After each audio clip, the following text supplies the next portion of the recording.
I have been working as a garbage collector for about 5 years, 2 of which I have spent on the same route, covering the industrial parks of the city. You wouldn't believe the number of strange and quite uncommon objects I've found in the containers, from the materials used by the companies to cell phones, jewelry, toys, and other personal items. However, there was one discovery that I found extremely disturbing. I remember we were about to finish our shift and had collected the waste from all the factories in both parks except for one, the one at the far end of one of them. It was around 8 p.m., and amidst laughter and songs, my colleagues and I approached the large metal containers on the sidewalk of the company. We emptied them, and I finally picked up a couple of bags that were next to the bin where the rest of the trash was.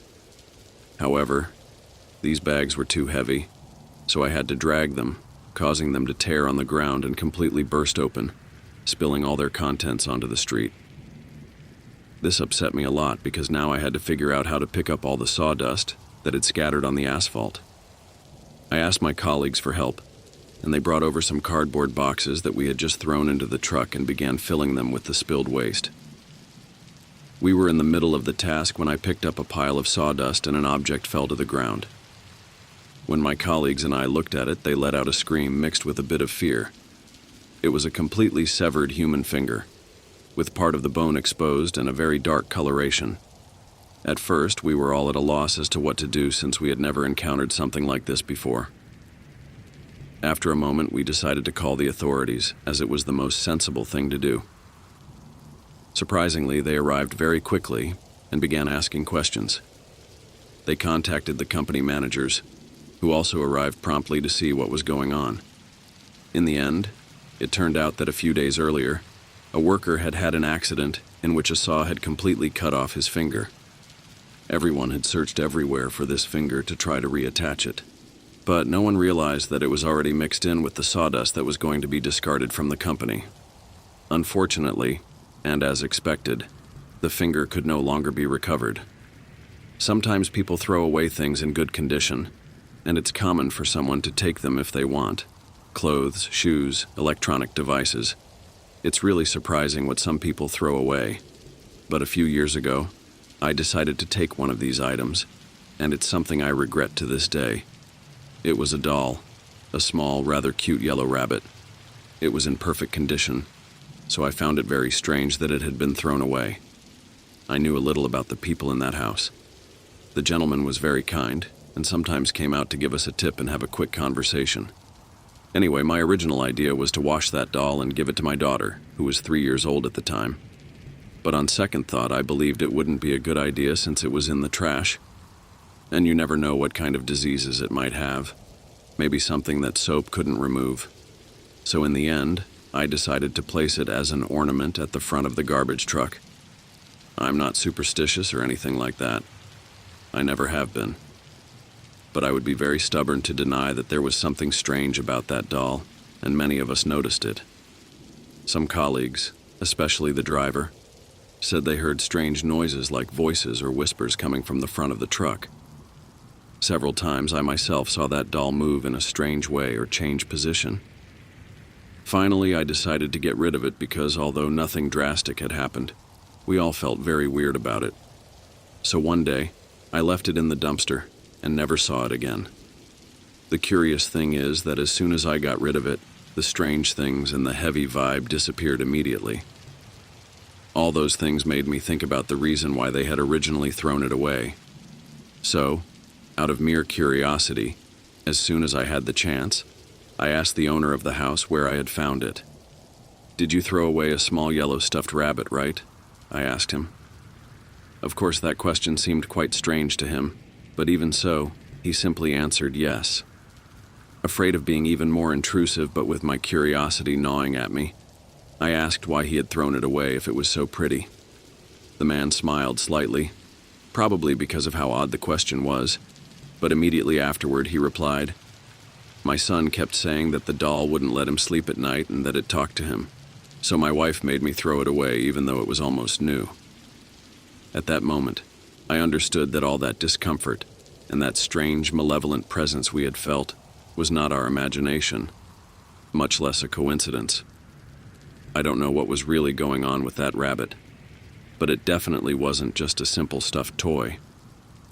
Some time ago, my neighbor, who works as a garbage collector or recollector, as we say in Argentina, told me that a few years back, while collecting bags, he found a very large, heavy black bag. The bag had a label that said, "Good clothes." Sometimes people do this. They throw away things that might be useful to someone else. So my neighbor didn't hesitate and opened it. The first thing he noticed was a horrible smell. It was wet. He told his co-workers, and they went to check it out. In the darkness, they hadn't realized that the wetness was blood. All the clothes were children's sizes for boys and girls, and they were all covered in blood. They called the supervisor and immediately the police.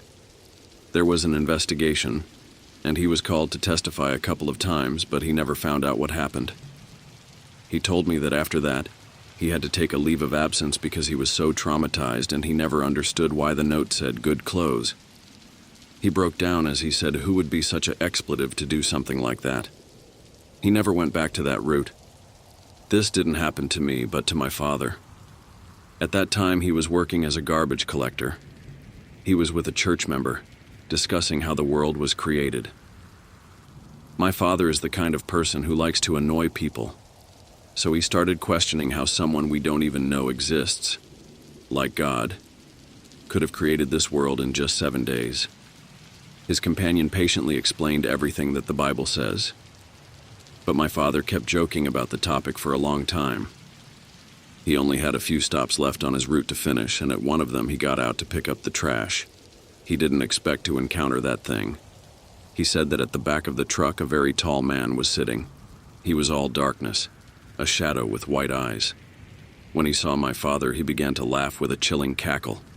My father was paralyzed with fear. He turned his head toward his companion and noticed he was praying. He looked back at that thing and it was gone, completely disappeared. His companion got out of the truck and said, "This is the power of God. Whenever you're in danger, don't hesitate to ask him for help. He is always listening to your prayers." Sometimes people throw valuable things in the trash. It's common to find electronic devices that still work or clothes and shoes in good condition. So, it's not unusual for collectors to check if something seems interesting and, if it works, to keep it. About 6 months ago, in a rather shady part of downtown, I found several quite heavy cardboard boxes. I thought they might have something interesting, so I opened one. What I found surprised and scared me. Jars with thick, dark liquid, red ribbons, blood-stained women's underwear, black feathers, and many razor blades. All of it was mixed together and smelled awful. Out of curiosity, I opened the second box, and it was filled with black painted chicken beaks and feet. I noticed that the bottom of the third box was wet, and a thick brownish red liquid similar to what was in the jars from the first box was seeping out. So, I didn't want to open that last box. It disgusted and gave me chills. The house where those boxes were thrown was very old and dirty. My coworkers said that a woman who practiced black magic lived there, and that they had found weird things in her trash several times before. This happened in the winter of 2018. During that time, I was assigned a new route that took us to slightly more dangerous parts of the city. Fortunately, these areas are also where people often throw away useful items. During my second week, we came across a bag containing various such objects, some stuffed animals, toys, and among all that I found a wooden cross. I picked it up and upon turning it, noticed it was covered in inscriptions made with a sharp object. At first they seemed meaningless, but when I looked closer I realized they appeared to form words in a language I had never seen before. Being quite skeptical, I wasn't scared at all. I just chuckled, put the cross back in the bag, and we threw it into the truck. What I didn't know at that moment was that this would mark the beginning of a series of strange events in my life.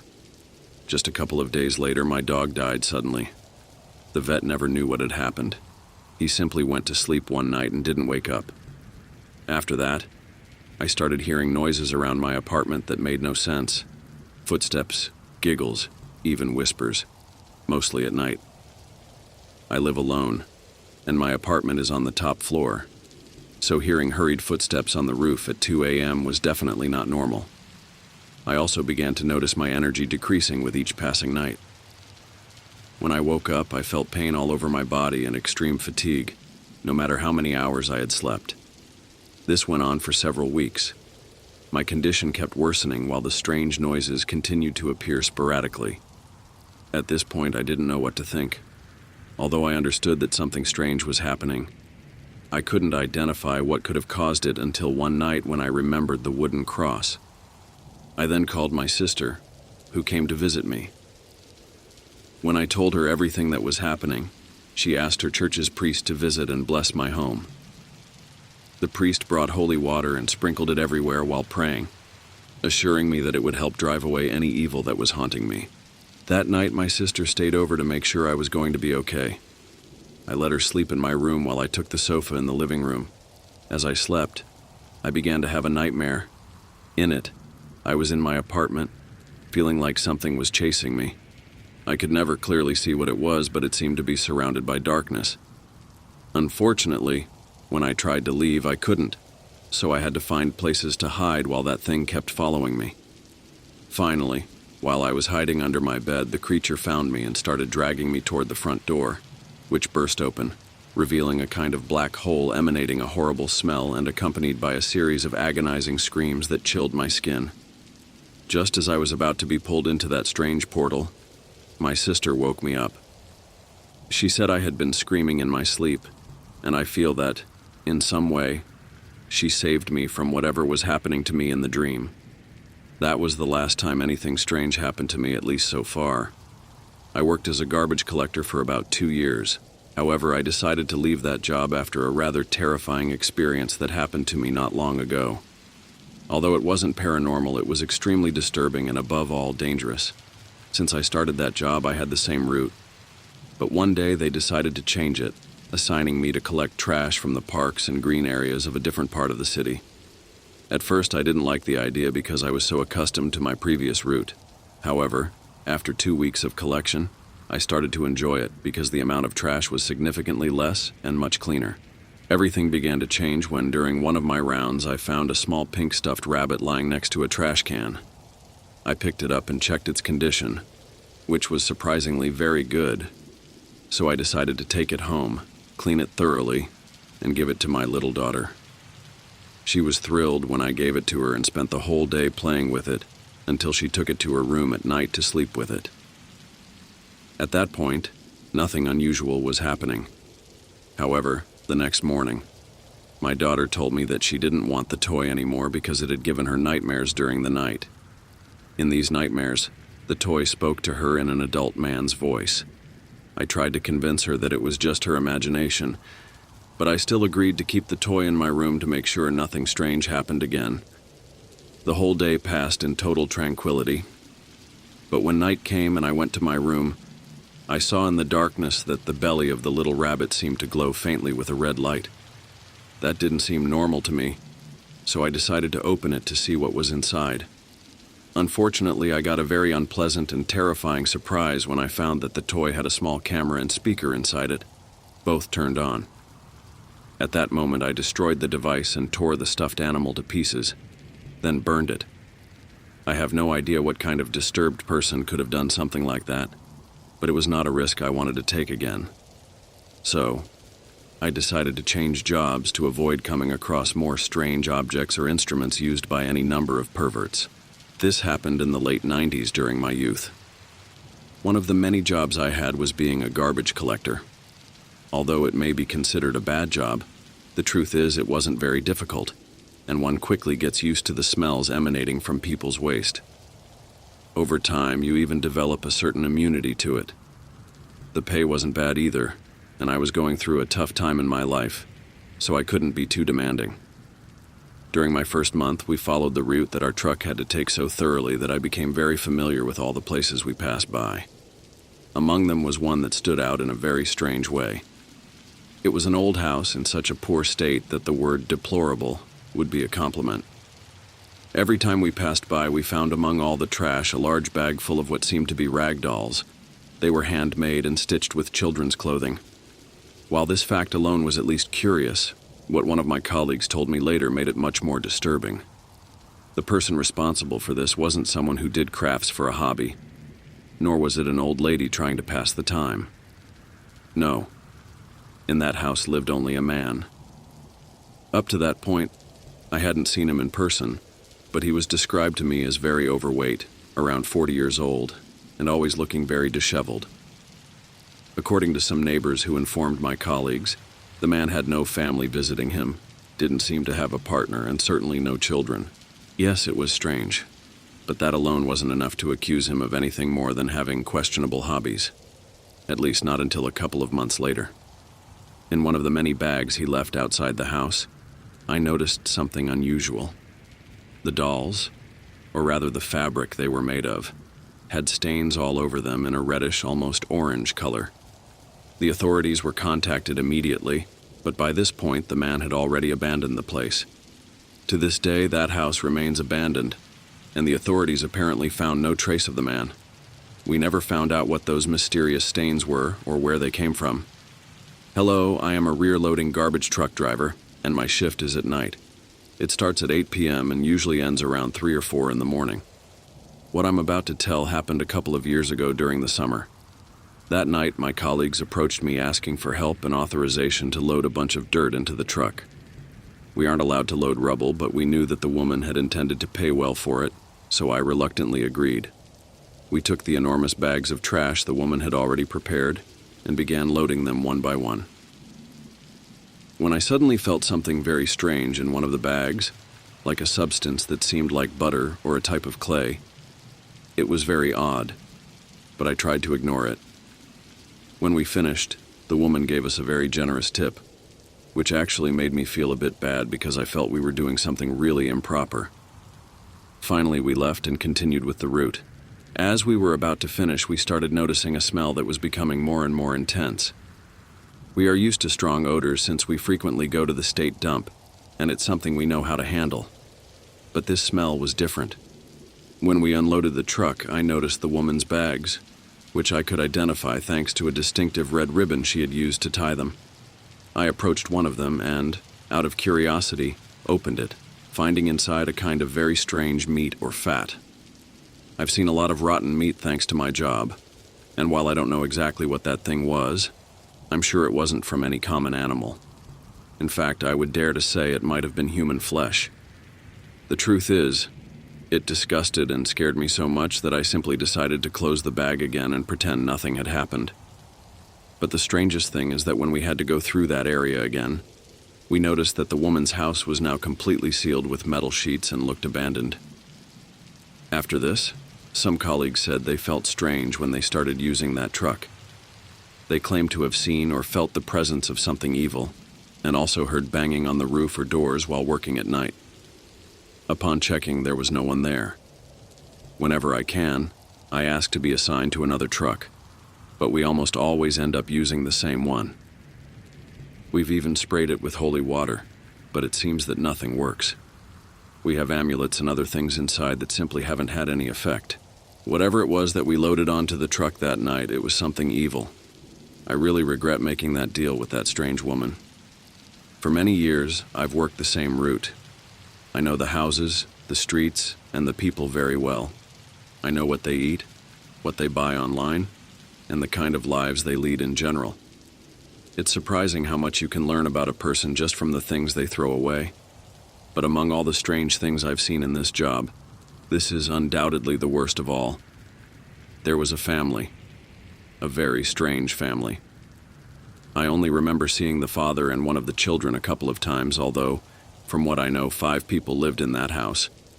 Their trash was pretty normal like that of the other neighbors, except that every now and then, you could perceive a terrible smell of death coming from the bottom of the bags. Usually, you don't open the trash bags, you just throw them into the truck and the compactor takes care of the rest. But on one occasion, due to the weight of the trash, one of the bags ripped open, spilling garbage all over the sidewalk. The terrifying part was seeing at least 7 perfectly severed cat heads fall out. They had been stripped of their eyes and ears, but still had fur. I held back the urge to vomit and quickly picked everything up. But that wasn't the only time I found dead animal remains in their trash. I don't know if they ate them or killed them for some other reason. That family moved away a while ago, and I have no idea where they are now. but I will never forget that horrific image. I arrived in the United States a little over 15 years ago, and like many Latinos, I have had a wide variety of jobs. I've washed dishes, landscaped gardens, delivered food, painted houses, and so on. But the only time something strange happened to me, something I can say with total certainty was paranormal, was in my current job as a garbage collector. This happened a little over 2 years ago when the COVID-19 pandemic lockdown was just beginning. I remember very well that it was a Friday evening. The sunlight was starting to fade, and the moon was already peeking out a bit in the sky. However, the heat was still lingering, as it always does here in southern Texas.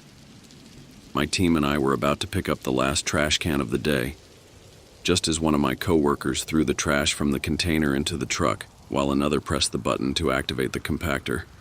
A terrifying sound caught our attention. It was the screams of a person in agony, heard very loudly. We immediately stopped the truck's process and first started looking around to see if anyone was in danger, but there was no one outside. The screams were coming from inside our unit. Instantly, we began pulling out all the garbage we had already collected, intending to rescue whoever was in there. We spoke to the person, trying to ensure they were still in good condition and guide us to the exact spot where they were.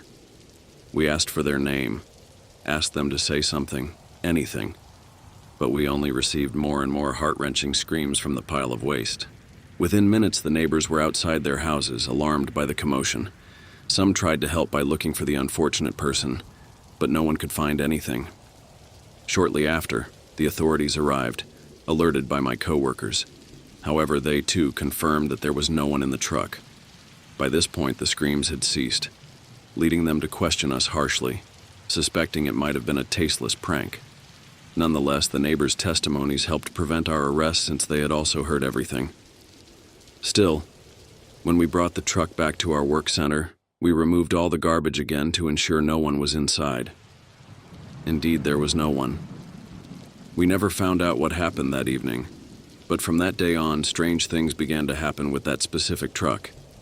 It turns on and off by itself, both the engine and the compactor. During the nights, someone can be seen inside, and the screams have also returned. It has been so frequent that, as a joke, my coworkers have nicknamed the truck the haunted truck. Some people treat it as a joke, but my coworkers and I will never forget that afternoon and the strange, heart-wrenching and eerie screams that came from inside the container. My dad worked for many years as a garbage collector. The number of stories he has about that job is impressive, but there is one among all of them that stands out, and I will never forget it. In fact, it's the only time he ever talked about it because it brings back many memories that I'm sure he wants to keep out of his mind. On that occasion, his shift had already ended, and the truck they were working with had been having many issues throughout that week. Since the reports my dad submitted weren't being addressed, he decided to stay and wait for his supervisor. He approached the office and noticed the door was open. He peeked inside but didn't see anyone, so he decided to wait outside. A few minutes later, his boss arrived, and they both went inside.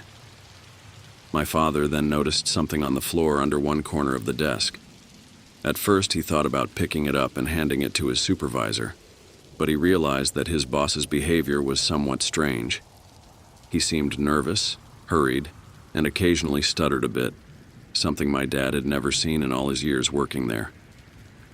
His boss was always a serious, confident man who projected very positive energy.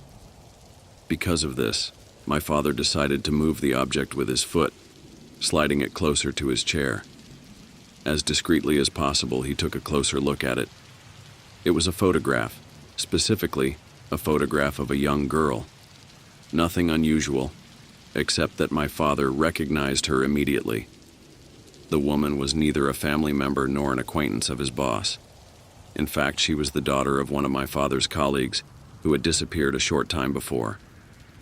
Finally, feeling nervous, my dad ended the uncomfortable conversation and left the office.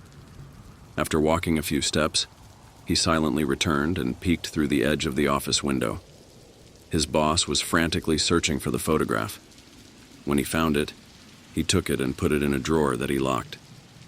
That night, my parents talked for hours about what they should do, because it wasn't solid evidence, but it couldn't be a simple coincidence either. Something shady was definitely going on. The problem was that the supervisor was a relative of the city governor at the time, a governor well known for his connections with organized crime. There were already many rumors surrounding him, as anyone who questioned him would mysteriously disappear. In the end, my parents decided to keep quiet. Shortly after, my dad resigned from that job and started working with one of my uncles in his mechanic shop. He says he lost a good job with a steady salary, benefits, and considerable seniority. But the safety of our family was more important. But he gained some emotional peace by not having to see that horrible man's face every day. The worst part of all this is that they never found the girl in that photo. The videos about garbage collectors have caught my attention because a few years ago, when my job situation was very complicated, I found myself having to search through trash to find items I could sell. Here in Spain, there's a store called Retro Vintage that buys and sells secondhand items, something that's very trendy. So I saw an opportunity in the trash. One morning, while dropping my daughter off at school, I found a trash container, and next to it was a dark wooden doll that seemed to be of African origin. It had a horrid face, looking like an aged, angry wild man. Its body was exposed except for a loincloth made of a vegetable fiber resembling hemp. When I returned from dropping off my daughter, I went to get the doll, thinking I could sell it for a good amount of money. I found it, took it, and noticed it was broken, so I brought it home to try to repair it. That's when strange things started to happen. As soon as I crossed the threshold of my house, I heard a voice in my head that sounded like a man, threatening me, saying he wanted to be the master of my home. In my mind, I simply responded, no. Although this was strange, I didn't give it much thought.